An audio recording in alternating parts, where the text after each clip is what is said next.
Kung singit ko lang, sabi niya kung malakas ba yung testosterone ko or malibog lang ba ako. Hindi, kapag malakas testosterone mo, nasusayan kung paano mo i-divert. Kasi sabi, nasi-share ko sa kanila, ang lakas ng testosterone ko. Lakas ko bumuhat. Dahil nga doon sa semen retention na pag na yung semen retention, hindi ka semen retention, lakas bumuhat. Yung testosterone mo sobrang healthy. Imbis na ilabas mo yon ganon, ibuhat mo na lang. Bagay. Kaya, i-PPR mo. Pero minsan kasi talaga okay din magpalabas talaga. Kasi nga, ano yan parang, ano mo ng katawan mo yun. Kasi di ba, magkakasakit ka pag di ka nagpalabas, di ba? So, una lang yun. Ba't yung nag-IOC, pag tinigil, nagkakasakit din sila? Bagay. May withdrawal na tinatawag. Bakit yung mga nag-a-addict, nagko-cocaine, pag tinigil, may mga withdrawals na tinatawag. Ganon din. Addiction din kasi yun yung FAP, yung masturbate. May withdrawal na tinatawag. Nandun ka sa phase na yun. Kapag na-conquer mo naman yun, iba yung pakiramdam nun, para kang manager, no? Pagpasok sa office, you feel like manager, you know? Hindi, ikaw, like on your experience, ano yung pinakamatagal mong wala kang nirelease? Tagal na walang nirelease? Pinakamatagal Na hindi nagma-masturbate? Simula na nagbubuhat ako. Siguro, mga... Hindi, ilang months yung pinakamatagal? Tagal lang din nagma-fap. Siguro 7 months? 7 months? Oo, 7 months. Ako, pinakamatagal ko, 1 month. 1 month lang talaga and 2 weeks. Tapos ayun, di ko talaga kaya. Tapos nag-give in ako. Pero yun nga, ako naman yan, ginagawa ko. Siguro once a week, ganyan, twice a week. Pero may partner kasi ako, syempre. Hindi naman counted yun as, kunyari, nagsisiping kayo, no? Hindi naman counted as, yun eh. Kasi hindi naman delayed gratification yung yung nagsisiping kayo eh. Hindi delayed gratification. Ang delayed gratification, instant gratification. Sorry about that. Thank you for correcting me, no? Yung instant gratification, yung mag-isa ka lang. Ginagawa mo na siya mag-isa. Pero kung nagsisiping kayo, as partner. Hindi yung instant. Tawagin natin kitnakat, pinagpaguran nyo yun eh. Para alam mo yun? Kasi sabi ko kasi kanina, boy, parang sabi ko, pinakamatagal kong semen retention is 1 month and 2 weeks. Tapos, ayun, nag-give in ako, naging twice a week, once a week, kaming sisiping, gano'n, partner ko. Lang yun, kasi pero, does it count pa as semen retention? Sabi mo hindi, di ba? Hindi siya, for me rin hindi. Kasi, you share something sa tao na yun eh. Pares yun na energy. Hindi lang naman yun, like, hindi lang siya hindi lang siya yung like meron ka lang may ilabas or what. Kasi meron andun yung niya, connection niya. Yun eh. Kaya for me hindi siya counted. Hindi nga siya counted. Hindi ibig sabihin na semen retention, hindi ka na makikipag-sex. Yun. Diba? Yung semen retention is just that yung hindi ka magsasarili. Yun. Tsaka yun nga. Tsaka iwas talaga sa mga like porn, ganyan, or anything. Mahirap, talaga siya, it fucks up the way how you think, how you view women talaga. Mahirap, mag-change ka ng perspective. Change talaga, Kaya pag may nakita ka ng babae, lalo dito sa Anytime Fitness, di ba? Dahil mga sexy, di ba? Yun, isa yun. Makakaisip ka ng hindi maganda. So, pag polluted yung isip mo, hindi ka na focus doon sa ginagawa mo na, di ba? Nakakatingin na lang sa kanila, lagi ka nakasilip ng ganyan. Pangit yun. Pangit talaga. Diba? Sa lahat, kahit nga lumabas ka lang ng bahay, dahil mga magandang babae, di ba? Doon pa lang, titirahin na kagad yung mo. Pananaw mo sa buhay, di ba? Kaya iwas-iwasan din natin ng porn. Yan. Talaga, kung baga, as in, hindi talaga dapat siya pinopromote. Ewan ko kung ba't ngayon sobrang accessible niya, sobrang dangerous kasi, di ba, phone. Nasa kamay mo lang eh. Anytime pwede mong i-search yun eh. Pwede. Tsaka, ayun rin yung topic lang kanina, parang pornography addiction. Hindi kasi, feel ko, isa siya sa mga addiction ngayon na hindi kayang i-open ng mga lalaki kasi nahihiya sila. Like, baka i-judge sila or what, not knowing na halos lahat ng nagdumadaan sa ganun or pinagdaanan yung ganun. Alam mo, dito mo malalaman yan eh. Dito mo malalaman yan kung addict yung lalaki sa porn. Kung ilan niya yung kilala niyang porn star. Hindi, totoo yun, bre. Kasi ako, madami ang kilalang porn star dati. Hanggang ngayon naman, syempre kilala ko. Pero nga, na-triumph ko yung ganun kung ano. Hindi naman ako addict sa porn na putang ina nyo. Kago may partner ako. Pero yun nga, every time na may, yun nga, parang nag-trending. Just recently, Eva LP, di ba? Yung kay, dumating. Hindi ko kilala yun. Di ba, ang galing niya, guys. Hindi niya Hindi ko kilala kilala yun. Pero ako kilala ko yun. Kasi nga, namin ka dati. Eva LP, di ba, parang may scene sila, parang nag-promote sila ng game. Recently, kasama niya isang ML player na sikat. Tapos ayun, syempre, every time na may darating na ganun sa bansa natin, doon mo malalaman na sobrang daming porn addict or ano. Kasi ang daming likes. Lexi Lord, nung pumunta Pilipinas, nagsalita ng sana all, puta sumikat, di ba? Ibig sabihin, ang daming addict talaga sa porn. Ganun malalaman na yung Pilipinas is number 1 talaga sa porn. Di ba? Oo naman. Dapat, hindi talaga, matagal na akong dinanood ng porn. Kasi iba yung dating niya sa akin eh. Kasing, nadidepress, kaka-anxiety ka, tapos kahit anong buhat mo wala kasi nagpa-fuck ka. Yun nga eh. Sobrang delikado niya talaga, lalo ngayon. Simple lang yun porn lang yun. Pero ang laki ng impact sa'yo nun. Bakit nagkakaroon ng maraming kaso ng HIV? Isipin nyo. Dahil ba yun? Root. Yun yung pinaka-root siguro, di ba? Nagaganon sila. Oo, maliit na lang kasangkapan pero ang laki ng impact nun sa humanity. Sa sangkatauhan. Tsaka ito, parang may nabasa ako na kaya nila sinasobrang accessible yung porn. Kasi nga, if weak yung society or weak yung men, madaling kontrolin. Parang ganun. It's easy to manipulate, no? Madaling makontrol yung mga lalaki kapag nandun na lang umiikot yung buhay nila, wala na silang purpose. Everyday ganun yung gagawin nila. Wala talaga tayong patutunguhan. Wala. Talagang mahirap talaga. Kaya, for me, yung mga nakikita natin ngayon, talagang sineset up tayo na i-trap tayo mga lalaki na maging mahina, madaling makontrol. Kaya dapat tayo, nasa atin lumayo. Di ba? Yun, tol. Yun nga. Totoo naman. Totoo. Yung reason nun, bakit? Di ba? Bakit? Hindi naman na pinag-uusapan namin to na woke or perfect kami, na hindi kami nagdumaan sa ganun. Dumaan kami sa ganun. Kaya nga namin ino-open eh. Kaya namin ino-open. Kasi kung tamaan ka ngayon, edi mapapaisip ka na, no? Pwede nyo i-search yung semen retention, ano yung binibigay noon. Yun, baka kasi hindi nyo rin alam eh. Kung nakakatawa man siya. Sa inyo na yun. Pwede nyo i-challenge. Sa inyo na yun. Sa inyo na rin. Na-offend ba ako? Hindi ako na-offend nung tinawanan niya ako. Ako gusto ko talaga siyang i-preach like sa mga kakilala ko. Sa mga kakilala ko, gusto ko siyang i-preach. Pero yun nga, mahirap kasi parang kinokontra agad nila na ganyan lalaki, dapat kaya mo ba yun? Sakit na yung Ang pananaw ko dyan, kapag ka tatlo lang yan eh. It's either may mahook ka, pangalawa mapapaisip siya, or in denial siya. Pangatlo, matatawa na.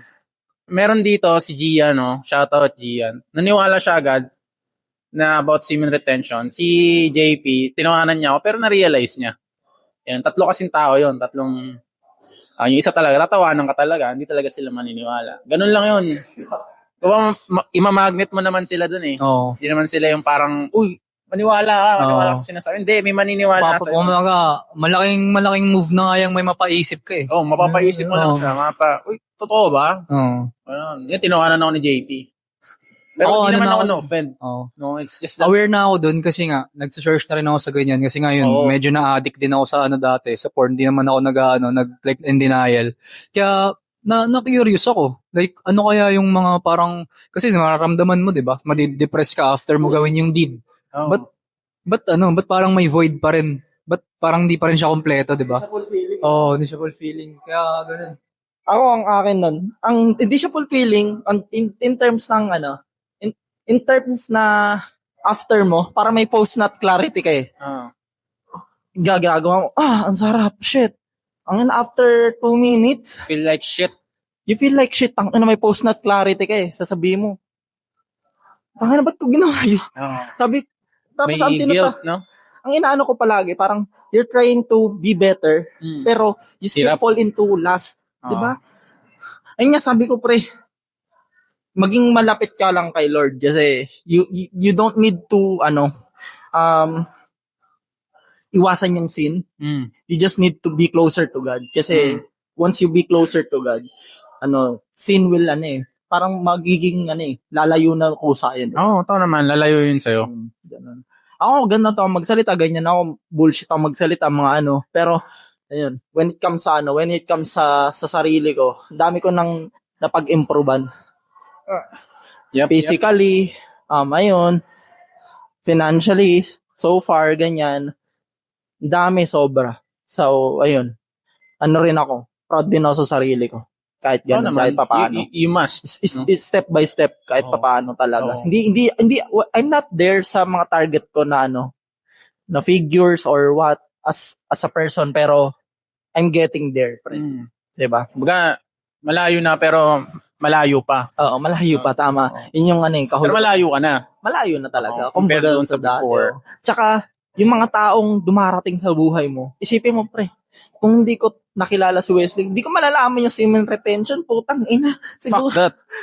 siguro, pop lakas ka bumuhat, yan, nagpa-progressive overload ako. Wala na, pop pa rin ako. Di ba? Ganun pa rin. So, yun, parang, ayun yung ko, ayun yung way ko. Along the journey na tatahakin mo, may makikilala kang tao, you will lose friend at the same time. May darating. Much better kasi like-minded kayo. Oo, parehas kayo ng wavelength. Oo, yun. Diba? Wavelength, tama. Parehas kayo ng wavelength. Darating yan. Ikaw, nawalan ka, na dumating ba sa buhay mo na nawalan ka ng kaibigan dahil nagbago ka? Sino bang hindi, di ba? Lahat tayo. Oo. Natural yun. May mawawala at may darating. Ikaw, Kaz, may dumating ba sa buhay mo na nawalan ka ng kaibigan kasi nagbago ka? Parang nag-iba yung landas mo. Oo. Ano siya, kumbaga normal siya na kasi natural yun. Natural siya, 'di ba? Oo. Like you will lose some along the way talaga kasi yun nga hindi na align yung kumbaga may mga ginagawa ka dati tapos yun pa rin yung gusto niyo lang gawin pero ikaw gusto mo nang mag-level up Oo, na gusto mo nang mag-change ng path. Oo. Na ganun. Na parang hindi ka nila magigets na you're too good for us, mga ganun. As long as hindi na siya giving, no? Alis yun ka nga. na. Tingin mo, no? Yun, tama yun. Kumbaga, wag kang matatakot na mawala ng like kaibigan kung di naman na siya sa'yo, align sa path mo, 'di ba? Oo. Natatahakin. Nakakalungkot. Nakakalungkot. Pero as long as wala naman, di naman siya makakatulong sa growth mo.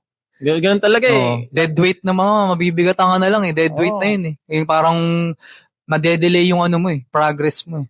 Lahat naman tayo nakakaramdam ng lungkot eh, di ba? Oo. Nasa atin na lang kung magdudwell tayo ron or dadaanan lang natin. Oo, tama. Nasa atin. Basta yun nga, yung ang pinaka-basic no, sinabi kanina. Yung just show up. Oo. Tuloy ka lang. Regardless kung maulan or mainit, kung anong nararamdaman mo. Natural lang yung may doubt ka sa sarili mo, pero tuloy lang. Oo, tuloy mo lang. Baga, Ito, first time namin. Tingnan mo ba? Pag pinanood namin, hindi kami makikringe. Siyempre, makikringe din kami, di ba? Pero eventually, di ba? O later on, lalo, din yan, magiging confident Yung din kami. di ba This is dati? first episode, no? Kung may susunod pa na episode. Dati, pre. Dati, tangina, nag-uumpisa ako mag-gym. I feel like shit, nakakahiya. Tangina, tama ba yung form ko? Form 137 ba to? May mga insecurities ka. Pero, tangina, as time pass by, pre, you will never know, puta, ang ganda na pala ng katawan mo. Everyone will notice. You will look good, di ba? You feel good. You start eating clean din. Everything will follow talaga. Kaya nga sinasabi ko sa'yo, you just need to start. Di ba? Just show up. Tama ka. Just need to start. Kasi, kunyari, gusto mo mag-improve talaga sa buhay. Parang, find something first na isang aspect ng buhay mo na gusto mo i-improve. You can start it by physically, di ba? Going to gym, home workout, lakad-lakad, running, whatever. Walk. Whatever you do na makapag-improve ng physical aspect ng buhay mo. Then eventually, yung ibang aspect naman ng buhay mo, financially, spiritually, intellectually, emotionally. Yun. Kasi, kanina, ulitin ko ulit, ako nagbabasa ng libro. Maganda nga, 48 Laws of Power. Sa TikTok, meron naman yan, mga rip-off version. Goods na rin naman yun. Tapos master your mind. Control your emotion. Maganda yun. Kasi, para, syempre, hindi ka na-fucked up. Yan. Okay yung galaw ng utak mo. Ito yung isa sa mga parang ano masasabi? Masasabi mo sa sarili mo na toxic ka, no? Kapag kunyari nasa gym ka, nasa gym ka lang tapos parang tingin mo kaparehas tas sinasabihan mo siyang mayabang. Ayun na yun. Toxic ka. Ikaw yung toxic na. Oo, magtanong-tanong ka na sa sarili mo, ba't ako nayayabangan? Ikaw yung toxic. Ito, mga to. Hindi ako nakaramdam sa mga to eh. Hindi ako nakaramdam. Baga, lakas mo pre Pero kami nag-uululan lang kami. Nag-uululan lang kami na just to motivate rin siya. Pero at least, di ba?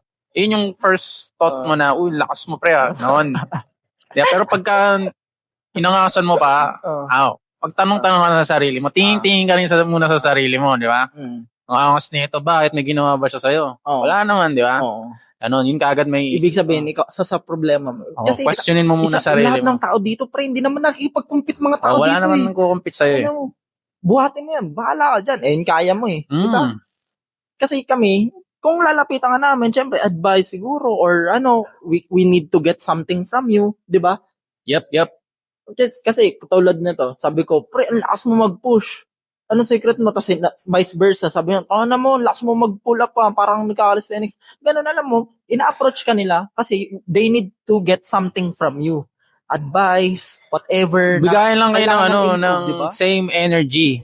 Kung pangit yung binigay mong energy, huwag mong mag-expect na maganda yung energy na bibigay sa'yo. Pangit yung bibigay niya sa'yo. Sabi yan, nayabangan ka sa'yo. Ayabangan ka talaga niyan. Di ba? Talaga. Yan lang yun. Kaya dapat mag-umpisa sa'yo yung positive energy. Tama yun. Ibigay mo yun sa gusto mong ibigay. Sabi nga lahat ng bagay, mapamabutit masama, babalik at babalik sa'yo. Yun na tinatawag nilang karma, di ba? Pero isipin mo, sa buhay, mapamabuti at masama, diba? May balik sa'yo yan. Oo. Yan, yung simpleng ngiti mo karma sa lang yan. Ibang tao, may balik din sa'yo yan. Baka hindi lang malaking ngiti yung bibigay sa'yo, may kasama pang high, di ba? Ngiti ka lang. Sabi nga ni Taiga, di ba? Whatever goes around comes around, di ba? Diba? So, good karma will go back to you. Good din. Pero totoo walang word na karma sa Bible, Yung sabi lang, kung ano lang yung mapamabutit masama, may balik. Kumbaga, yung energy frequency na binigay mo, it will go back to you, di ba? Yan, parang ganun eh. Always do good. Tingin mo ba ito? Hindi mo akong mayabang. Mukhang mayabang yan, pero sobrang bait niya. Pangato, lalaki ng katawan. Titignan ka ng ganyan lang yan. Makangasang ka na, di ba? Pero kung nasa mindset mo, hindi ka naman na tinignan ka lang eh. Parang, siyempre, di ba? Hindi ganun kaagad ng mindset mo. Pagka tinignan ka lang na ganun, hindi, pangit yun. Baguhin mo yun. Si Gian, lalo si Gian, tatuan pa, di ba? Talim tumingin nun. Ganyan yun. Tatuan mo si Gian, pero friendly, di ba? Kasi nasa ano mo yun, kailangan sarili mo yun. Sana makapunta si Gian dito, Susan, para maganda rin mga take ng kupal. Yes sir. Diba? So, yun. Tsaka sana mag-iba tayo sa setup susunod. First impression mo sa mga yan, maangas tignan, di ba? Maganda, gala tayo, no? Yung sabi ko, yung parang nature trip tayo, tapos habang nag-uusap, no? Problema doon, day. Nung masarap. Parang mga take mo sa buhay, no? Mga na-triumph mo.